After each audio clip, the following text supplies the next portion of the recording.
right, we're back here with another installment of the Nailing History podcast. I'm here with our host, John. Hey guys, what's going on? We got a blowout episode for you here today. We have a in-studio special guest with us here, Mark C. Why don't you give an old shout out here? Woo! Welcome. Happy to have you. Yep, thank you guys for having me. I appreciate it. I'm excited. Long time listener, first time being on it. He actually his wife is one of our biggest fans, so we figured we'd throw her a bone and have her husband on for a little special treat. One of your biggest fan, I think. I don't think there's an S on that. Well, we like to think we've had a little bit of a dip in the listenership since our hottest episode to date 2 weeks ago. We got a little bit of a dip down to single digits, so Too controversial. yeah, we're it's one of those things though. It's like the stock market. You don't want to you don't want to look at it every day. It'll go up, it'll go down, and Watched kettle never boils. Learn that one. there you go, John. So Yeah. and I'm in studio. You didn't say that. Oh yeah, too. So we're all here in together. studio, so we are not at the There's internet. The internet's not going to mess with us. I don't know what word I'm There's looking no for. video, so they wouldn't know for remote or in person most of the time anyway. We're not at the internet though. We are trying. We are trying to talk to Mark C over here is trying to talk John into agreeing to a video streaming along with due to popular demand from our fans. We'll but put a poll see. out. Let's put a poll out. I can put a poll out on X, formerly Twitter. How many people vote in your polls normally? About 4 or 5. It's a good sample size of the American public. I think I usually. Well, hey, we're just here to give the fans what they want, so that's the plan. So Mark, you're in town, just back from a trip over the pond, I hear. Yep, that's right. I went to the UK for about 3 weeks. Makes me appreciate American food and culture much more, but it was a fun time. Does he just leave sometimes during this? 100%. That's insane. Any historical sights and sounds you were? Historical. Yeah, we saw a lot of stuff in London. We saw all the main ones, Big Ben. We saw the Winston Churchill statue. So Big Ben, Buckingham Palace. What was the highlight of your trip? I like the people a lot in Glasgow. They were like the best people. They loved America. They said anybody who beats England in a war, they're happy with. Because apparently, I didn't realize how much the people in Scotland just hate the English Empire. Especially up there, yeah. Yeah, I talked to a few people about... Yeah, that's Northern Ireland, too. Yeah. And I talked to a few people about their vote, because they almost, not seceded, but they almost got their freedom from... Scotland, yeah. Scotland. It was like a 52-48 vote, and they said if the vote happened today, they think they'd actually not go there. And a lot of the people from Scotland voted against Brexit. It was like 63% voted against that, so they just do not care for the English at all, and they said if we're going to F up our country, we can do it ourselves. We don't need them to do it for us. It's true. Did you have any scotch while you were over there? No. Oh. I don't like it. It's gross. I had a lot of cider. I didn't realize that cider's a big thing there in the Cotswolds, and they have it all on tap. I was very pretty manly. for it. Yeah, sweet. Yeah, this is the manliest podcast I've ever been on. So. Two just studs of hosts. Yeah, well, thank we you. like that's our I don't know. That's our thing. Well, we talked about on a previous podcast, I don't know if you listened to the podcast, we mentioned the book Albion Seed. We talked about the different groups that came over.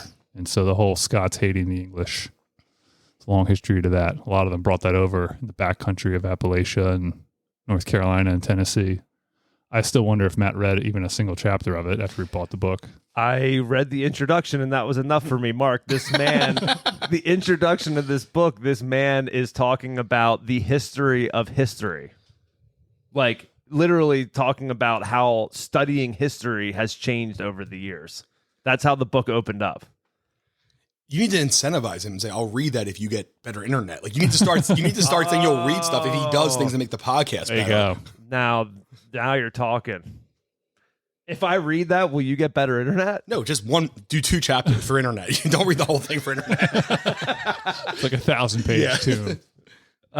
Yeah. Well, I don't. Maybe I don't know. Currently It's a reading. great book. Currently reading A Walk in the Woods. That movie that was starring Nick Nolte and Robert Redford. The book came out first. Was that like 80s Nolte or like No, it was like crackhead it was like Nolte? It was like 2015. Oh, okay. Yeah. So down at the end of his career type Nolte. Is he Wow. still alive? Yeah, he's still alive, I think. He does not look good. I saw him like 4 years ago and he looked When horrible. in person? No, just online. I saw pictures of him going out to like the bar and his hair was Talk a little bit closer to the mic there, big dog. I talk loud. I was going to go back. Yeah, on no, my, I got you. I Okay. got you. I'm here. All right. Thanks, John. Yeah, you can hear these are very sensitive mics. Yeah, I know. It's there's just clarity, dude. All right. So you ready to get into this week in history? Yes. All right. This weekend history. This week in history. This week in history. This week in history. This week in history.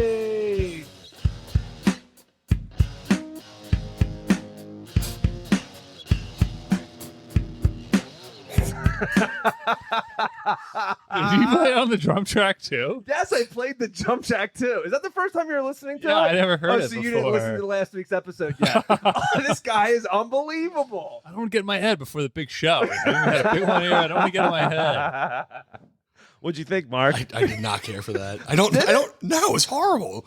Oh, well, It sounded like you should be like singing for the Special Olympics. That was like, that was insane. some of the fans liked it last week. You can't say some of the fans. 2 people is what you mean liked it.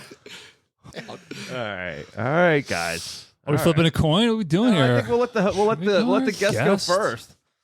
He spent a lot of time prepping for this. So I did a good 35 seconds when I came in here. Do not steal mine. 2006. nice. Yeah. I'm happy with that. There's a new all-time home run leader. Barry Bonds passed steroided up Barry Bonds Nice. passed Babe Ruth for the most home runs in history. So that was a big deal. And there was a lot of discussion around the steroids in sports and how if we should count those records and things like that, because obviously they were kind of ill-gotten. So I just thought it was an interesting. Well, I know they totally blew past that with the Aaron Judge run. Was that last year? 2 years ago? He didn't do steroids. No. But I'm saying when Aaron Judge was looking to pass Roger Maris. Oh, for single season, yeah. Yeah, for single season, yeah. And they kind of like completely ignored Bonds' single season record. They're like, yeah, this is a big deal. Which, I mean, somewhat rightfully so. I don't know. Say what you want about it. It still takes a lot to hit that ball. It does. I mean, it's really hard to, the idea of you still have to get it right on the bat, on like the right part of the bat and just a little bit extra muscle. It does help you, but it doesn't take away from what you are as a player. They call that the sweet spot of the bat, I think. Yep. Yeah. That's it. I think that's the scientific there term. you go. Yeah. What day was that? It was May 28th. Oh, wrong week. That's perfect. Well, that's what happens when you get a rookie. That's a swing and a miss. It's around there. All right, That's that's a good. swing and a miss. Well, John's done the same thing, so he did that the first time 100%. too. So he's, those who live in glass houses can't throw stones, John. Boom. Or have good internet, I guess. Okay. So is there anything else? Did you ever play baseball, John? I did. Mark was actually there. Saw me get my. How was he? How was he, best Mark? hits in Be my honest. life. Oh, my dad was very excited. It was one of the best things because he was terrible like all season. Like he didn't play, so he was awful. He was bad the whole season. And then there was I think it was the championship game. Yeah. His dad was in the stands next to me. Obviously he didn't play and he pinch hit and he pinch hit in like the 5th inning. I think you have to pretty much play everybody at least a little bit, even in that thing. Yeah. And his dad's there and he's in and it's a big situation and he kills the ball. He gets a trip. He gets a triple, and his dad starts yelling at the manager, "I told you he's not horrible." Good. He was so proud. He's like, "I can't." And everyone's shocked, and he's like, "F you! I told you, Scott Speaker. I knew he could hit the ball." And it was so excited. And he had I don't know if you won or not, but that was a huge. I think I got drafted. So I think you go up it was the minors. I think it was between 8 and 9, and you can go at 10. So my brother got a home inside the park home run the year before I turned 10. So then I think Scott Speaker was like, oh, if his brother can do it, surely this kid's got it. And so I probably should have stayed in the minors another year or two. Got called up a little early. And then you're to like my detriment. You would hypothetically think you would be good at baseball. I mean, you were taller than people. Need that hand-eye coordination still. That's true, but it was a great moment though. People loved it. It was a championship game. He came up big after being horrible the whole year, so kind of a little bit Robert Horry in him, I think. That's right. Mr. October. Yep. Big shot, Bob. Did you win the game, or was it just like a random? So you were watching this game. I was. You I was weren't there. in the game. I was there. No, Did you ever play baseball? Yeah, I did a little bit. I was pretty bad at hitting. I was pretty good in the field. Yeah. I think hitting's hard. All right, John, you want to go ahead? I'll go last. Yeah, I'll do it. Well, in honor of, I don't think I've told our fans yet. I guess there was really no reason to, but in honor of, I'm actually pursuing. I knew it. Italian citizenship by descent through my ancestry, through my great grandfather on my mother's side. Today, on June 2nd, we'll be celebrating the 78th anniversary of the Italian Republic. They voted on June 2nd, 1946 in a referendum to whether to keep the monarchy or to become a republic. And they voted to become a republic. So that's kind of when, is this when the country of Italy kind of started? The Kingdom of Italy started as a unified state in March of 1861. Okay. It's remained a kingdom from 1861 until 1946. And basically one of the regions of northern Italy, the Kingdom of Piedmont, Sardinia, they basically kind of fused the rest of the regions together, and then their monarch became the King of Italy. And then after fascist Italy was taken out, and after everyone saw Mussolini's wee wee, we all know about that. Have you heard about that one? About his no. Well, listen, gotta rewind the listen track. back. Mussolini had his wee wee exposed. We're pretty certain about it. We're pretty sure. Was it leaked online? What was it? It could have been, more or less. But let me ask you this: Mussolini, am I wrong on this? But he was a bigger guy, right? At least in pictures, I feel like that's certainly the aura. Down there, I don't think you he mean? was certainly. I don't think he was like super tall. I mean, but- overweight. Like it seems. No, like he was a bigger guy. He was pretty rounded in the face. Yeah, Seems like he might be fatter hard- guy. maybe He came hard kind to of hang. fattish. Yeah. He just historical figures. You don't usually see guys who looked fat, like from that era. And he's like one of the very few people who like looked like he was overweight in even his pictures. A little bit, yeah. Yeah, he was a little hefty. He wasn't in great shape like Hitler was. That's right. Running those marathons, or Emperor Tojo, or not Emperor Tojo, Minister Tojo. Yeah. So basically, a little backstory. Yeah. So obviously, Italy was in a state of ruin after World War II. The monarchy kind of lost all credibility because they're basically the ones that helped put Mussolini in power, and so they were kind of discredited. So the king at the time, Victor Emmanuel III, abdicated the throne to his son, and his son on the premise that his son would promise a referendum to the country saying, well, do you want to become a republic or do you want to keep a monarchy? And it was pretty close. What year was this? 1946? 1946. Yeah. So 12.7 million citizens voted in favor of a republic and 10.7 million citizens in favor of the monarchy. And it was a pretty hard discrepancy between North and South. So most of the North voted for the republic, and because the North was more populous, they got one, whereas most of Southern Italy voted to maintain the monarchy. And the North has been looking down their nose at the South ever since. So is that about 60%? And my people, 60, 58%, something like that? something like that. Yeah, 54% voted in favor. And so then the king left like a few days later and went to Portugal for the rest of his life. Do you know why? That's a pretty sweet life. Yeah. Do you know why why is England the way it is, where they still have a monarchy but they don't do anything? Are they the only country like that where they have, the king, queen, but they have no power? I think Sweden's like that too. There's still some monarchies in Central. I mean, the Grand Duchy of Luxembourg, they still have a Grand Duke, but I don't think he has much final sway. A lot of these places, they have to kind of put a rubber stamp on legislation that comes out of parliaments. But not in the UK. They don't do anything. They have literally. I don't know if they have even assent laws. They don't. Yeah. All they do is I think that they can go and say, oh, I'm going to lobby for this. I think they should do this, but they have some power, but nobody actually. They have no votes and they're no saying anything. I know in Australia, when the Parliament of Australia passed a law, it has to go before the Governor General, who was a representative of the monarchy of the king or queen, and then they basically rubber stamp it. Unless something's super egregious, like they can choose to dissolve parliament, but like it has to be something ridiculously hard for them to do. Like it only happened like once. But no, yeah, the whole monarchy thing, it's that all was fought over a couple hundred years, the Whigs and stuff. So the whole ball of wax for another day. Cool. Where are you from? Where's your family from? Family. Okay. Yeah. So my mother's side, my grandfather's father, who I'm going through this process through, he's from southeastern Sicily, Ragusa, which is apparently one of the only provinces in the whole island that has no mafia. So that's weird because Sicily is like the start of the mafia there. Well, right? yeah, Western Sicily in particular. And Eastern Sicilians will tell you it's because, well, the Muslims had more of a hold on the Western Sicily, and they blame that on them. There's a lot of finger pointing in that part of the world on different groups. And there still is like the mob still has power. The mafia still has power there, especially in that area, from what I understand. Like not as much Western in like Sicily. not as much Milan or like or Rome, but in the parts of Sicily and a couple other parts down there. Yeah, and I read an interesting book once. Actually, there's 3 main families. You have Cosa Nostra, which is like what we think of as the mob, but like the main one that's still really kind of a big deal in Italy, like in the day-to-day stuff, is actually based out of Calabria, which is the Toe, and they're called the 'Ndrangheta, and apparently they're even more complex and convoluted. Like they have these crazy hierarchies and structures, and all based on secrecy and stuff. And then Naples has the Neapolitan Mafia, which are the Camorra. I like how all their things are named after different foods, like Calabrian peppers. It all sounds delicious. Yeah, I know. Yeah, I want to eat all those mafias. Sweet. So, I'll tell you what the mafias don't want to eat. Haggis. Yeah, probably not. Haggis.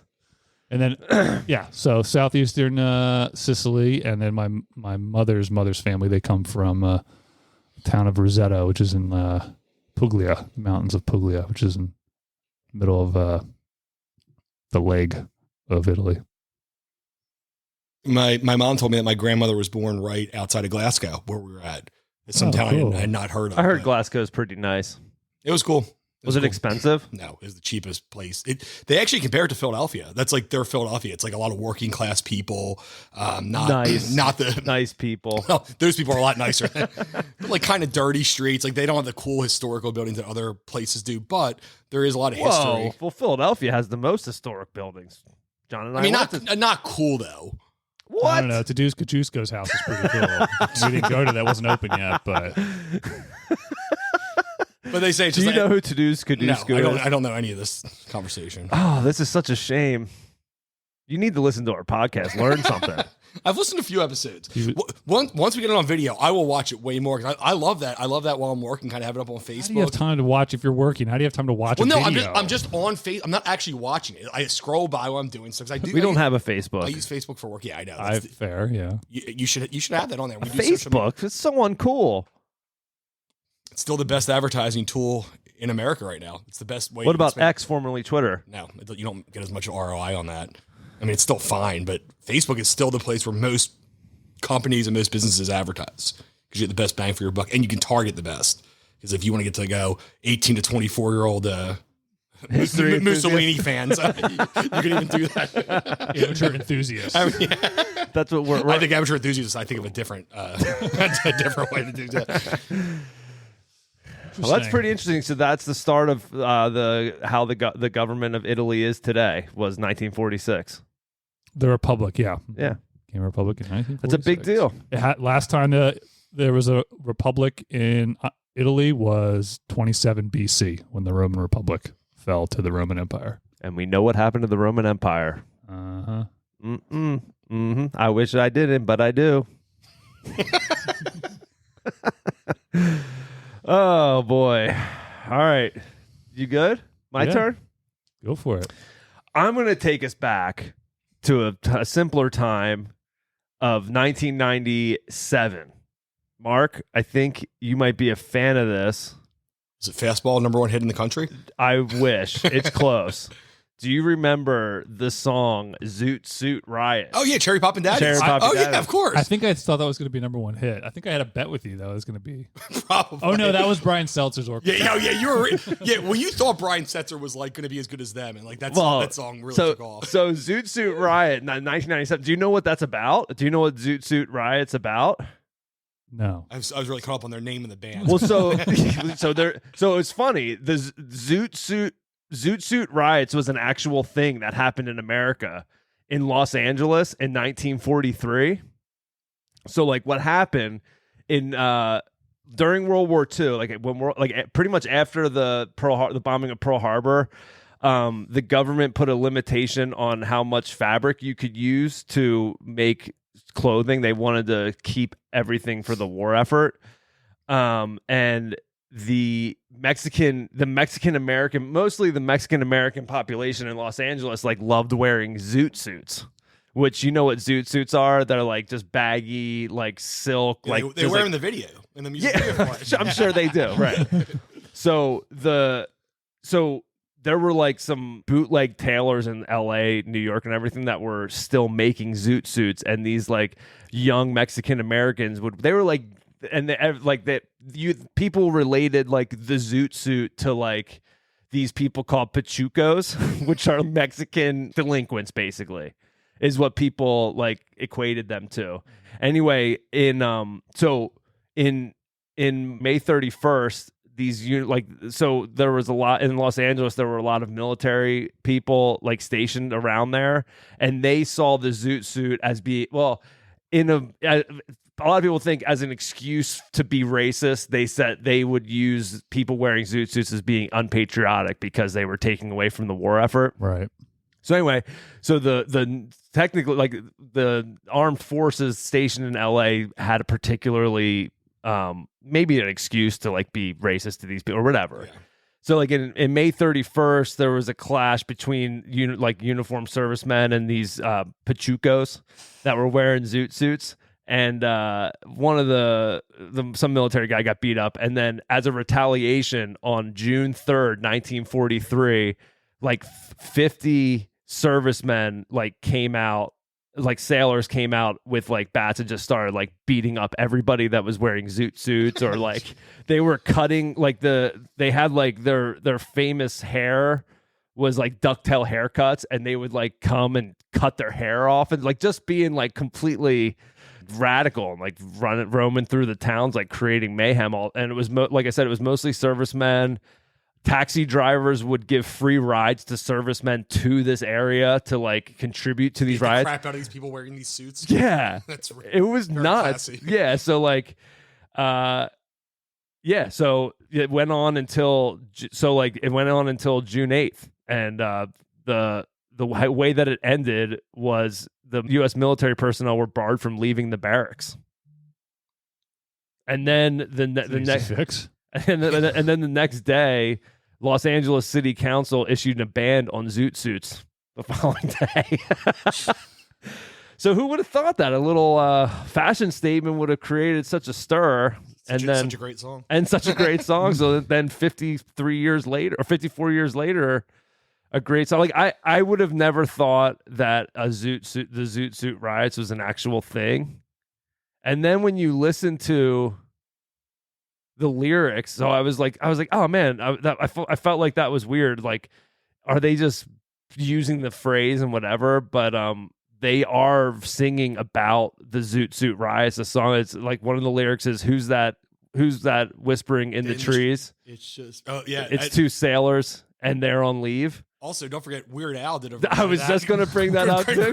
Grapefruit diet, right? Grapefruit diet. Yeah. So I got to that. I was listening to that, and yeah. So Zoot Suit Riots, 1943. That was I was pretty surprised to read about that. I'm trying to think like what kind of fashion statement, what kind of high fashion or like fashion trend did you guys ever like get into? Did you ever have anything? Straps. I don't know that. Did you have chin straps? Yeah, my whole college show was called the chin straps. That's what my radio show. Oh my god, are you serious? Yeah, I had a chin strap for like 5 years. Cool. You saw me in it. I marked that. Well, let's talk about you wore Crocs. Are you kidding me? I still wear Crocs. I know. Yeah, you wore it. Well, Crocs are cool now, so I don't think that's correct. I think it is. John, Just how about your Just hip huggers. It's not Skinny really much of a jeans, statement. Yeah, I wore Hollister really t-shirts. skinny jeans for a time. Hollister t-shirts, soul Hollister- patch. Did you have a soul patch? Soul patch. He did. You did a soul patch, didn't you? I never exclusively wore a soul patch. We called it something different. Yes, I remember. Yeah.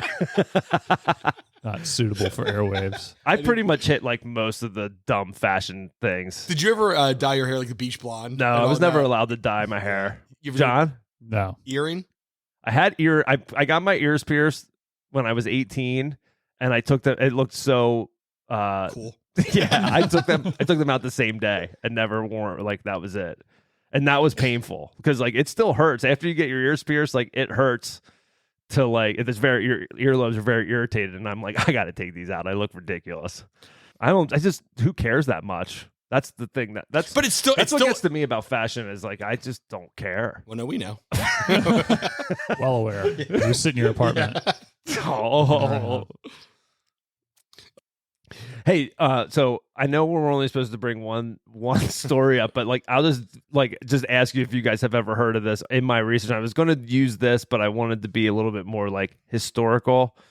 Did you guys ever hear of 10-cent beer night in Cleveland at a Cleveland Indians game? Whoa, watch it. Sorry, I never heard of that. I never heard of Cleveland Guardians. I've never heard of Sorry, that. the Cleveland Guardians. Sorry. Come on. Thank you for checking me, Mark. I appreciate it. No problem. No, I never heard of that. Oh man, dude. Was there like fights? Were there like fights? It sounds like there were. So what happened was I'm going to call them the Indians. Fans, forgive me. They were the Edit Indians it. at the time. Edit it out. So I don't know if the Indians sucked at the time, but in order to get more fans, they decided like the teams decided to have a 10-cent beer night. But the problem was they were playing the Rangers, and 6 days before this game, there was a bench clearing brawl in Texas at the Rangers game, and during a post game interview, the Rangers coach, they asked him, "Are you going to take Armor to Cleveland?" Like kind of. Oh, like so it's the same two teams that played. Oh, okay. So are you going to take Armor to Cleveland? And the Rangers manager Billy Martin said, "No, they won't have enough fans there to worry about." So like they set it up big time, right? And like so then like there was all this back and forth and all this like lead up to it. What year was it? 1974. I like the idea of them having just two like below 500 teams, like just with like this huge battle that nobody cares. And Yeah, I mean, I don't know what their records were at the time. The Rangers won the first game, right? So then, it was 10-cent beers. Now I've had conflicting in my researching this. I've had conflicting. One website said it was 8 ounces for a beer, per beer, but Wikipedia said 12 ounces, so I'm not sure. But anyway, it was they said 12 ounces. It was either 8 or 12 ounces, 10 cents each. That's 62 cents today. So it'd be like going to a ballpark and getting a beer for 62 cents. You get obliterated for like $7. And the limit was 6 beers per purchase, but there was no limit. There was no limit. So like 6 beers at a time. Yeah. Not like for the whole night. No, it was insane, dude. So then, like, the Rangers took a 5-1 lead, and the crowd started going nuts. The Indians hit a line drive and hit the Rangers pitcher in the stomach, and he like curled over, and yeah, pretty much the crowd was going wild, like whatever. A woman ran on the Indians on deck circle and flashed the crowd. After an Indian player hit a home run, some naked guy sprinted to second base and slid in. The next inning, a father and son pair ran onto the outfield and mooned the fans from the bleachers. There was like nudity in 3 straight innings. Yeah. There were firecrackers like throwing off the field. People were smoking weed everywhere. Some Rangers first baseman almost got hit with an empty bottle of a gallon jug of Thunderbird, which is some like garbage wine, I think. So like it was like complete mayhem at this baseball game, right? And they were so what happened was by the 7th inning, all the sober people left. So the only people that were left were like these drunk, high, crazy Cleveland fans. The Indians tied the game in the bottom of the 9th, and they had a winning runner on second base. And when that happened, some 19-year-old fan jumped onto the field and tried to grab the center fielder's hat off of his head. And then so then when they saw that, they thought he fell back and they thought that the fan attacked the player. So the Rangers cleared their benches, and when the Rangers cleared the benches, 200 fans came onto the field and surrounded all the Rangers. So then the manager for the Indians called the Indians players to come out to help the Rangers get out. They were fighting their own fans, and then so then they left. They called the game for the Rangers because the Rangers, it's the fans, the fans. So the Rangers ended up winning the game, even though the Indians probably would have won. They had the game-winning run on second base in the bottom of the ninth. So I'm sure there's a lot more 10-cent beer nights after that. Yeah, they had it. They did have it. So the next beer night promotion was on July 18th. 41,000 fans showed up, but they limited 2 cups per person. Even so, I mean, it's not hard to go back. They can drink those quick. Well, Tim Russert, the NBC. Yeah, of course. He was at the game, and he was interviewed. And when he recalled it, he said, "I went with $2 in my pocket. You do the math." What a G. Tim Russert. His son still does stuff, Luke. Oh, does he? Yeah, he's on NBC. R.I.P. His favorite beer is Rolling Rock, I found out. That's insane. They should have Oakland. So then the Oakland A's are about to leave. They should just do 10-cent beer right in Oakland, really. just to cause chaos. So it's like a local sports writer attempted to interview fans after the game, and he was punched in the face 2 times. Dude, that's crazy, isn't it? 10 cents. I was trying to think so this is the first year that the Phillies aren't doing $dollar dog night. They're doing buy one get one. But I remember there being a $dollar dog night on college night, and $dollar dog night was the same night while we were in college or something, and it was wild. Or if you think one year they had when JD Drew came back to town, they threw batteries at him? They had a giveaway, and the giveaway came with batteries, I guess, and everybody was throwing batteries at him. Baseball's crazy because you can do that. You're just they're just standing out there by themselves, and you can heckle them or whatever. Well, they stopped selling a lot of stuff that can hurt people, though. I mean, they don't sell the cans anymore. They make you pour it into a bottle. Oh, they do. Yeah, and they won't sell the glass things. Actually, when I went to a soccer game, and they actually don't let you drink. You can buy beer in the the concourse. You can't go in with the beer. You have to finish it before you go sit in your stands. Oh, really? Yeah, that's part of Margaret Thatcher's law in 89 after. But that's you should use that one. That's an incredible story. I never heard of that. I feel like they need to make a documentary on that. That's an unbelievable. That should story. be a 30 for 30. I would watch that. There were some pretty funny pictures. They had the dude butt naked sliding into second base. It's pretty awesome. It's crazy that 3 separate people got naked in 3 innings. Not just one. It wasn't one family doing it. It's 3 different groups of people. Crazy, right? I mean, 10 cents a beer, dude. 62 cents a beer. I mean, even if they're 8 ounce, I would argue when you're doing those kinds of giveaways, I would argue that the lower lower volume is worse because you can drink them so much faster. You know what I mean? I feel psychologically. I feel I didn't drink that many. It's just this small. You just drink. I just think I think the smaller glasses, you would drink. Okay, I'll just get 6-8 ounces because whatever. Then you drink them real quick instead of it's hard to carry 6 beers though one time. I'm sure these fine citizens found the way. They probably just sprayed it in their mouth. They probably even put it in a cup. Dude, funny. I didn't really understand what they were saying here, but apparently at one point it was Stroh's beer. I don't know if you've ever had Stroh's. I've heard of Stroh's. I've heard of it. I never had it, but apparently the demand was so high that they had the truck and they were just pouring it straight out of the people were just lining up and pouring it for themselves straight out. It was insane and no one cared. I love that that all happened. The players had to fight them and they still did another 10-cent beer night after that. They're you know what? That went pretty well. We'll just limit it to 2. I mean, I guess they made money. I mean, it was basically they paid for the tickets, right? Yeah, well, they basically had double the attendance than they thought they were going to have, so it did work. And it's probably those beers are probably real trashy quality where they probably Stroh's isn't. They probably weren't losing pretty much any money. It's probably breaking even or maybe losing a little bit on each beer. Yeah, well you figure 65 cents, but with a keg. Yeah. Yeah. And if it's low, I mean you can buy if you Milwaukee's best keg right now, a thing of that might be 20 cents. Maybe. It might cost you 20 cents. Even a higher quality would probably be about $1 these days. That's an excellent story. I not heard that. So, dude, going back to, I know the time limit, whatever, but going back to, I know this is rewinding big time, but going back to Zoot Suit Riot and Weird Al Grapefruit Diet. Yeah. What's one song like? Bring What's back your the pizza and beer? what's your favorite Weird Al song? Oh, that's a tough one. Or like maybe a better question would be: is there a song, like a popular song that you recognize, you recognize the Weird Al version of it? Amish more Paradise. so. As soon as that Like plays for Gangster's Parents, I think it's That's Amish it? Paradise right away. That's a good one. That's a great album. Mine is Lump by Presidents of the United States of America. You know the song Gump? You probably Yeah. Like I don't know. Every time I would hear that one, or even when I'm like listening to it and trying to sing, because I know the song, and I always end up singing the Gump version, that's the one that for me is the most like mistaken for Weird Al.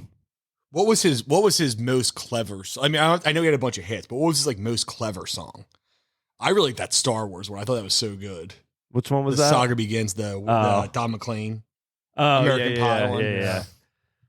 I like Trapped in the Drive-Thru. Yeah, I wouldn't call that clever, but it was funny. It was good. I wonder if that was a good one. The Smells Like Nirvana, I thought was always funny. I'm Fat's good too. Yeah, that was probably his biggest hit, right? Probably. Eat Eat It. Eat It. Yeah, that's right. Ham on whole wheat. Yeah, it's funny Weird Al's great. When dude. you brought up Zoot Suit Riot, I was accidentally singing the Weird Al versions. When you were like doing the lyrics, like, "Oh, bring back the pizza and beer," I'm like, "That's not." Yeah, the like song. that. Yeah, so that's one of them too. Yeah. Probably right. Like I like Weird Al more than most people, so I feel like I know too many. Dude, of his have you songs. seen the Weird Al the movie of his on life Roku? Have you on seen Roku? it? No. Oh, It's dude, good. It's good. It's actually really It's good. like a good movie. He wrote it. Like he wrote it. Was it just about his wole life? It's like It was. Daniel Radcliffe plays. It's like him. it's like a biopic if Weird Al did it. Like, it was Queen was covering him for another one, Rides the Bus. Oh yeah, Their song, Another One Bites the Dust, was yeah. a cover, was a parody of his song. Oh, that's funny. He marries Madonna, right? Like it's like very Weird Al. That's funny. Yeah, it's funny. It's actually pretty good. Daniel Radcliffe plays Weird Al. It's good. He's a genius. I know. He like graduated super early from MIT, I think, right? Who? Weird Al or Yeah. Daniel Radcliffe? No, Weird Al. Oh. It was sad when his parents died in that weird.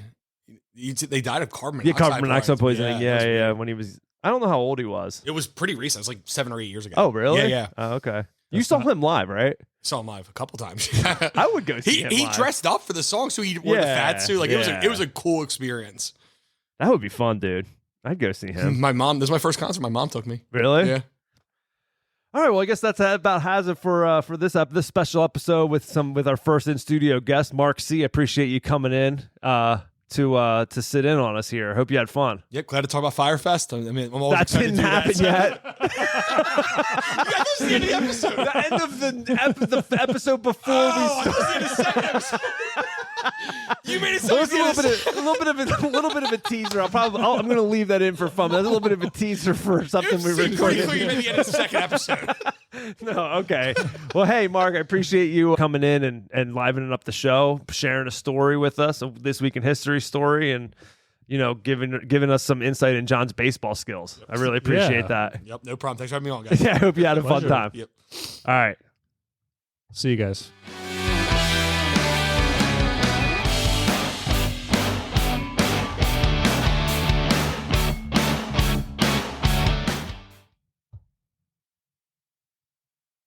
And we say bye-bye.